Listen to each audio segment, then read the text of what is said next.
footprints. In those days, the whole world had looked the same, gray and dingy, with the exception of a brief period in autumn when the trees flamed through the coal dust and then dropped their leaves to stand bare and clean against a clear blue sky. Now at least you were free of the coal dust, and you got to see the occasional unfamiliar face, especially with the new industry coming in. Jim Heffernan sighed.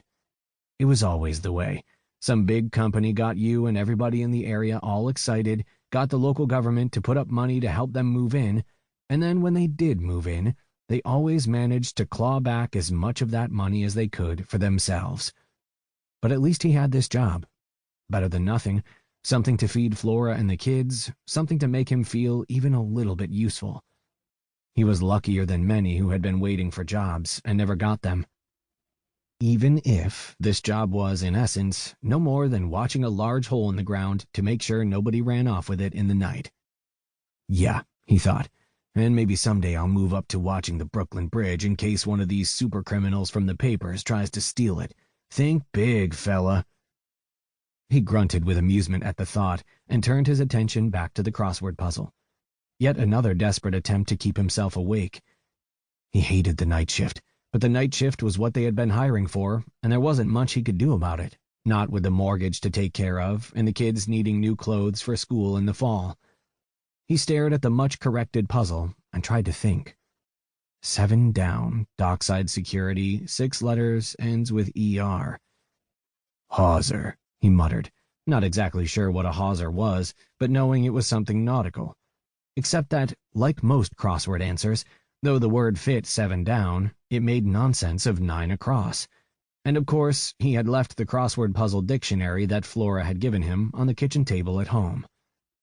Then he heard a soft, quick shuffling right outside. It was way too loud for black flies. Jim Heffernan froze for an instant. Then he quietly laid the puzzle book aside, reached out to snap off the light, and even more quietly undid the flap of his holster. He hadn't been issued an automatic pistol, but his big Ruger Security 6 revolver held half a dozen very good arguments against any casual intruder doing something stupid. He sat very still for a few seconds, letting his eyes grow accustomed to the darkness, and listening to a silence that wasn't so much a lack of sound as someone, or something, carefully making no noise. "It's okay, Jim," came a voice from outside. "It's me." Jim let out a breath he hadn't noticed he was holding, but didn't bother turning the light back on again. "You shouldn't sneak up on a guy like that, Harry," he said. "What if I made a mistake one night?" "You?"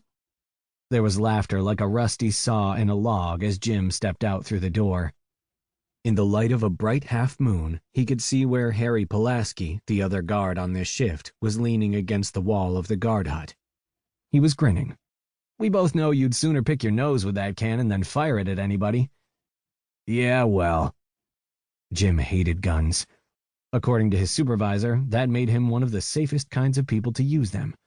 He wasn't too sure about that. Being safe around yourself and your coworkers was one thing. Being safe up against some young punk with state-of-the-art firepower and no scruples about using it was something else. "Quiet round?" "What else?" Pulaski shrugged. "Still, it's an ill wind, you know? I'm set to lose another 2-3 pounds this week walking around in this heat if it keeps up."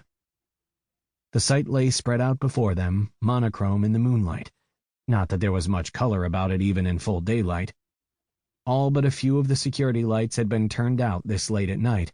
Only the big floods around the graveled area where the heavy machinery was parked were still on. 40 years ago, this had been the biggest of several strip mines in the area, a huge concentric ulcer burrowing into the countryside, surrounded by heaps of spoil. Over the years, since the supply of coal ran out and the mining company went out of business, the local county government had made several sporadic, half-hearted attempts to re-landscape the place, but nature had proven more effective. Weeds and scrub plants that didn't mind the local coal dust-laden soil had moved in and made a great green terraced garden of it, where at least the various wild grasses seemed to prosper.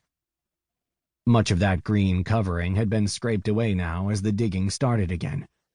The site was easily half a mile from one rim of the hole to the other, with the guard hut perched high up on one side. Jim often wondered how quick their reaction was supposed to be if